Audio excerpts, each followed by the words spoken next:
In today's video, we're going to be looking at how to use the wrong reed on your mouthpiece. For example, a tenor reed on alto or a bari reed on tenor. In reality, the only reed that is wrong is one that doesn't vibrate. But using a reed that is designed for a larger mouthpiece doesn't always work so well. However, with a little experimentation, it can work really well. And by the end of this video, you'll know exactly what to look for when picking an oversized reed to get the most out of it. First things first. Actually, two things first. I would not recommend trying this until you have a solid grasp on your saxophone fundamentals. So you can move comfortably around the basic range at every dynamic, and you're starting to get the feel for the overtones also. One of the features of using a reed designed for a larger instrument is that it can feel much less locked into the pitch than a normal reed. This is really a double-edged sword because you have to watch your intonation and timbre, but on the flip side, you can get a sound that is extremely responsive, flexible, and some might even say a bit wild at times. The second thing is, we're going to assume that the cut of the reed you're using pairs well with the mouthpiece. I've had the experience of finding a good reed mouthpiece combination, but then when I try and adjust that setup with like a different mouthpiece,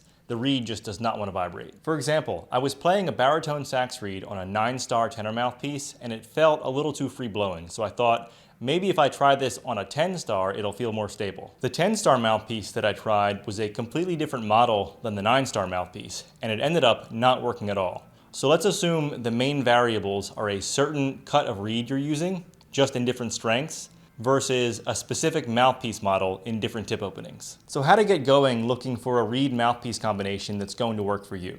Let's say you're playing a 7-star Auto-Link mouthpiece with a size 3 tenor reed, and you just switch out the same size baritone reed for the tenor. Chances are, this is going to feel kind of spongy, like the reed is too soft, and it might just plain feel like you're playing on a bad reed. Now let's look at a possible reason for this. Here we have an alto and tenor reed side by side, and the part of the reed that is cut to vibrate is called the vamp. Notice how it's much longer in the tenor reed. Two parts of the reed's basic anatomy we want to consider are the heart and the tip. Reeds of different strengths are actually the same thickness at their tips, but have different densities in their hearts. Now consider what happens when we put a tenor reed on an alto mouthpiece. Because the vamp is longer, the heart is positioned further back on the reed, so the region where the heart of the alto reed usually is much less dense. And when you play it, it feels like you just put on a softer reed. And this, I believe, is the source of that double-edged sword I mentioned earlier. While the reed responds like a softer reed, it still has the denser heart of a harder reed, it's just positioned further back. So if you find the sweet spot, you can have a reed that plays like a soft reed in the low and middle registers,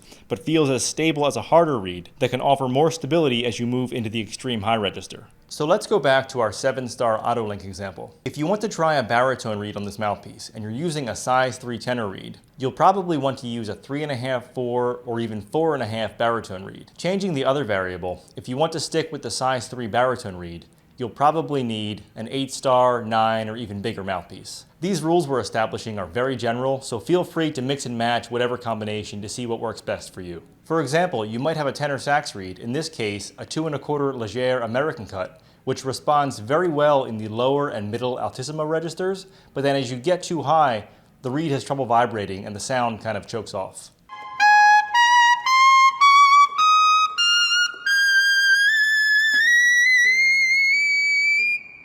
When I switch that to a number 3 Leger signature baritone reed, the middle altissimo feels more solid and I'm able to reach to the top of the 5th octave.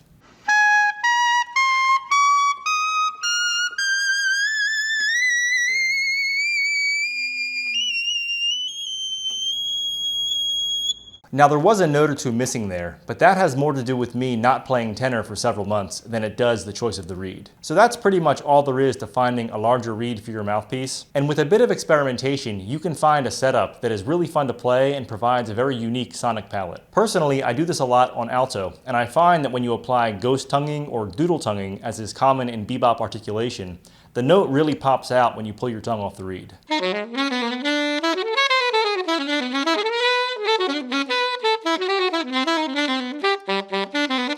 And since a harder tenor reed responds like a softer alto reed, you can use it to emulate expressive and emotional players like Cannonball Adderley.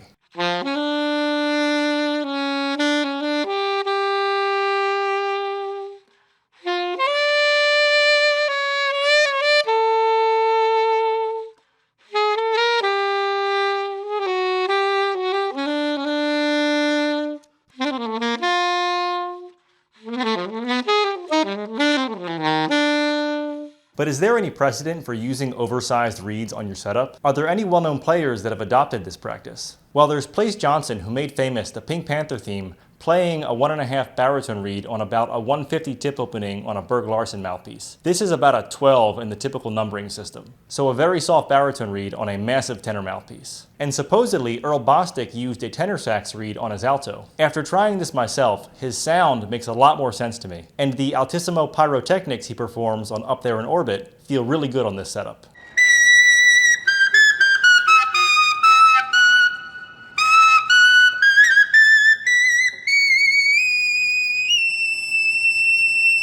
Unfortunately, the reed does not make it any easier to play that as well as Earl Bostic did, but it does bring it within the realm of possibility. And with that, you have all the information you need to match your mouthpiece to a larger reed. Play around with different combinations, and with some trial and error, pretty soon you'll find a setup that works well and is really a lot of fun to play.